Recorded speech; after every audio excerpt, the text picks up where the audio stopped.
Assalamualaikum warahmatullahi wabarakatuh. Perkenalkan, nama saya Muhammad Rifan Nuryana dengan NPM 333417081 dari Teknik Metalurgi 2017. Di sini, saya akan membahas tentang seminar proposal saya yang berjudul Pengaruh Komposisi Silikon Carbide atau SiC dan waktu pengadukan terhadap nilai kuat tekan dan struktur mikrokrusible berbahan dasar tanah lempung. Di sini ada outline yang akan saya sampaikan. Yang pertama adalah pendahuluan, yang kedua tinjauan pustaka, lalu ada metode penelitian, dan terakhir adalah daftar pustaka. Yang pertama yaitu pendahuluan, latar belakang. Pengacuran logam merupakan suatu proses pembuatan benda yang dilakukan melalui beberapa tahapan, mulai dari pembuatan pola, cetakan, proses peleburan, proses penuangan, proses pembongkaran, dan proses pembersihan coran. Semua benda yang ada di dunia ini yang berbentuk logam mempunyai bentuk yang rumit, dari logam ferros maupun non ferros, mulai dari ukuran yang kecil sampai yang terbesar pun dibuat melalui proses pengacoran. Dalam dunia industri saat ini, terutama pengacoran, sudah banyak media atau alat yang digunakan. Misalnya yaitu crucible. Crucible ini adalah alat yang digunakan untuk peleburan logam secara skala kecil.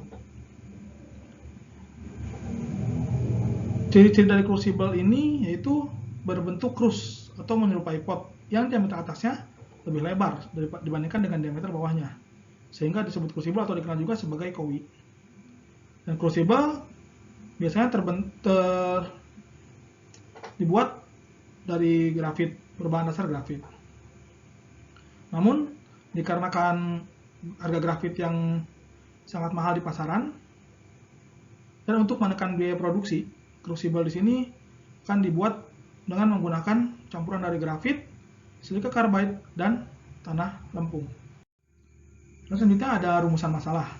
Berdasarkan latar belakang tersebut, maka permasalahan yang akan diteliti pada penelitian ini adalah bagaimana pengaruh variasi komposisi silika carbide atau SiC dan variasi waktu pengadukan terhadap nilai kuat tekan dan struktur mikrokrusible dengan melakukan variasi silika carbide. Berikut adalah tujuan penelitian.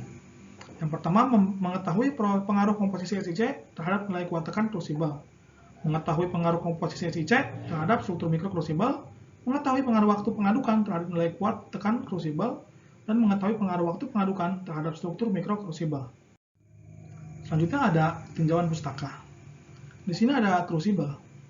Crucible atau yang dikenal dengan sebutan kowi merupakan salah satu jenis peralatan pada peleburan logam yang berupa mangkok kecil dengan tutup dan terbuat dari bahan porselen atau logam inert yang tahan panas. Crucible biasanya terbuat dari bahan grafit, tanah liat, besi tuang, baja, hingga silikon carbide. Berikut adalah klasifikasi dari crucible tersebut. Yang pertama itu mempunyai titik lebur sekitar 3.252 hingga 3.697 derajat Celcius, mempunyai titik didih 4.200 derajat Celcius, memiliki butir yang halus, mempunyai daya lebur yang sangat baik, mempunyai kepadatan yang tinggi dan ketahanan terhadap thermal-shock, mempunyai kekerasan yang tinggi dan ketahanan panas yang juga tinggi. Selanjutnya ada tanah lempung. Tanah lempung merupakan bagian dari tanah yang sebagian besar terdiri dari partikel mikroskopis dan submikroskopis yang berbentuk lempengan-lempengan pipih dan merupakan partikel-partikel dari mika, mineral lempung, dan mineral yang sangat halus lainnya. Sifat dari lempung ini meliputi ukuran butir halus yang kurang dari 0,002 mm, mempunyai permeabilitas yang rendah, mempunyai penumpukan air kapiler yang tinggi, kohesi tinggi, laju pengembangan tinggi, dan proses solidifikasinya yang lambat. Lalu selanjutnya ada grafit. Grafit adalah suatu mineral yang merupakan salah satu variasi bentukan dari unsur karbon. Grafit secara alami berwarna hitam dengan konfigurasi elektron karbon pada keadaan dasar. Sebagai alotropik dari karbon, grafit memiliki struktur kristal heksagonal. Dan berikut adalah ciri-ciri dari grafit, yaitu yang pertama mempunyai tingkat kekerasan yang rendah, tahan terhadap panas, mudah larut dalam lelehan logam, mempunyai berat jenis sebesar 2,2 kg per milimeter pangkat 3. Lalu ada silika carbide atau silikon karbida. Silikon karbida atau juga dikenal dengan karborundum merupakan turunan dari senyawa silikon dengan rumus empiris SiC, dibentuk oleh ikatan kovalent antara unsur Si dan C. Dan berikut ini adalah ciri khas dari silikon karbida, yaitu yang pertama mempunyai tingkat kekerasan yang tinggi, tahan terhadap panas, sukar larut dalam lelehan logam, dan mempunyai tahanan yang baik terhadap panas. Lalu selanjutnya di sini ada pengujian. Yang pertama yaitu ada pengujian susut bakar, pengujian tekan, pengujian porositas, dan pengujian SEM. Susut bakar ialah perubahan dimensi atau volume dari suatu bahan yang telah dibakar. Identifikasinya ialah menunjukkan penyusutan akibat adanya perubahan mikrostruktur. Hal tersebut terjadi karena penguapan pada air pada bagian badan keramik secara bebas. Juga terjadi reaksi kimia dan fisika dari tanah liat ataupun bahan yang digunakan yang berubah menjadi keramik secara permanen. Ukurannya setelah menjadi keramik akan menyusut jika dibandingkan dengan ukuran awalnya.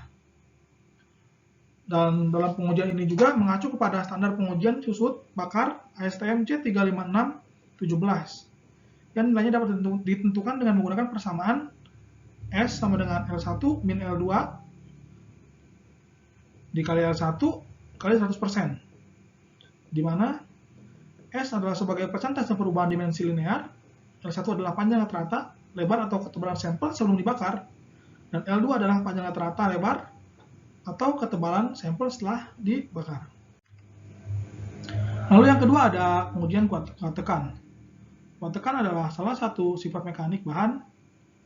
Kuat tekan didapatkan dari gaya F yang diberikan pada bahan yang dibagi dengan luas bidang tekan. Uji kuat tekan ini dilakukan untuk mengetahui kekuatan dari keramik. Keramik yang diuji ini diletakkan pada mesin penekan, ditekan dengan alat penekan sampai keramik pecah atau maksimal menahan beban atau tekanan. Pada saat pecah, dicatat besarnya gaya tekan maksimum yang bekerja. Dan pengujian kuat tekan ini dilakukan berdasarkan ASTM C13397, untuk di mana hasil dari pengujian tekan dapat dihitung menggunakan persamaan, yaitu S sama dengan W per A, di mana S adalah kuat tekan, W adalah gaya maksimum, dan A adalah luas penampang. Lalu selanjutnya ada pengujian porositas. Pada umumnya, karakterisasi crucible dilakukan dengan cara menggunakan pengujian porositas. Pengujian ini dilakukan dengan cara merendam objek ke dalam air. Dan pada pengujian ini, hal yang diamati ialah banyaknya volume ruang yang kosong yang direpresentasikan sebagai jumlah massa atau volume air yang terserap pada material keramik. Pengukuran dilakukan dengan perendaman dan presentasi porositas. Pengujian porositas yang dilakukan mengacu pada standar pengujian ASTM C2000, di mana nilai porositas tersebut dapat ditentukan dengan menggunakan persamaan berikut, yaitu P sama dengan W min D dikali V dikali 100%, di mana P adalah sebagai porosity-nya, dan D adalah berat keringnya, W berat kering permukaan, dan V adalah exterior volume. Lalu yang terakhir adalah uji SEM. SEM atau Scanning Electron Microscope adalah sebuah mikroskop elektron yang didesain untuk mengamati permukaan objek solid secara langsung. SEM memiliki perbesaran 10 hingga 3 juta kali. Depth of field 4 hingga 0,4 mm dan resolusi sebesar 1 sampai 10 nanometer. Prinsip kerja SEM ini sebagai berikut, yaitu pertama adalah elektron gun menghasilkan elektron beam dari filamen. Pada umumnya, elektron yang digunakan adalah tungsten, dan filamen berupa lilitan tungsten yang berfungsi sebagai katoda. Tegangan yang diberikan pada lilitan mengakibatkan terjadinya 6 pemanasan. Lalu kemudian anodanya akan membentuk gaya yang dapat menarik elektron melaju ke anoda. Lalu si lensa magnetik ini memfokuskan elektron menuju suatu titik pada permukaan sampel. Dan sinar elektron yang terfokus memindai atau men-scan keseluruhan sampel dengan diarahkan oleh koil pemindai. Dan ketika elektron mengenai sampel, maka akan terjadi hamburan elektron, baik sekundar elektron ataupun backscatter elektron dari permukaan sampel yang akan dideteksi oleh detektor dan dimunculkan dalam bentuk gambar pada monitor CRT. Lalu ada metodologi percobaan. Yang pertama ada diagram alir preparasi clay. Siapkan tanah lempung dan air. Lalu diayak tanah lempung hingga menggunakan ayakan ukuran yang 120 mm sampai halus. Tanah lempung kemudian direndam selama 3 hari sampai terbentuk endapan yang berupa clay. Lalu penyaringan dilakukan untuk memisahkan antara air dan clay. Setelah itu sampel dijemur selama 14 hari dan dilakukan XRF atau X-ray fluorescence. Selanjutnya ini adalah diagram alit pembuatan sampel. Yang pertama siapkan clay, grafit, SiC, dan air. Yang masing-masing pada variabel pertama itu 30% clay, 50% SiC, dan 20% grafit. Yang kedua adalah 40% clay, 40% SiC, 20% grafit. Dan variabel ketiga 50% clay, 30% SiC, dan 20% grafit. Tiap sampel dengan variabel yang berbeda-beda dimasukkan ke dalam wadah yang terpisah. Lalu ditambahkan air secukupnya dengan variasi waktu pengadukan menggunakan 30 menit, 60 menit, dan 90 menit. Lalu cetakan diolesi dengan pelumas dan sampel dimasukkan dan dipadatkan. Sampel dikeringkan dalam udara terbuka selama 7 hari dan dimasukkan ke dalam oven selama 24 jam. Lalu sampel dipanaskan pada temperatur 200, 600, dan 900 derajat Celcius secara bertahap selama 6 jam. Kemudian sampel didinginkan di dalam furnace selama 24 jam dan dilakukan pengujian susu bakar, pengujian porositas, pengujian kuat tekan, dan pengujian SEM juga. Setelah itu diambil data pengamatannya dan dibuat laporan untuk hasil dari pembahasan tersebut. Lalu yang terakhir adalah diagram alit pembuatan crucible. Pertama, persiapkan clay, grafit, SiC, dan air dengan hasil dari sampel terbaik dan dimasukkan ke dalam wadah. Lalu air ditambahkan secukupnya ke dalam wadah dan diaduk hingga homogen dengan waktu terbaik pada percobaan yang telah dicoba dalam sampel. Lalu cetakan diolesi dengan pelumas dan bahan crucible dimasukkan ke dalam cetakan dan ditumbuk hingga padat. Setelah itu sampel yang dipanaskan pada temperatur 200, 600, dan 900 derajat Celcius secara bertahap selama 6 jam. Lalu sampel didinginkan di dalam furnace selama 24 jam dan dilakukan uji performance. Lalu diambil data pengamatan untuk menarik kesimpulan. Berikut adalah alat dan bahan penelitian. Yang pertama itu alat. Alat pertama itu alat pelindung diri, kedua ayakan, yang ketiga alat uji tekan, keempat electric furnace, yang kelima gelas ukur plastik, yang keenam racet digital, yang ketujuh penggaris, yang ke-8 skop, ke-9 tekel, ke-10 wadah, dan ke-11 mixer.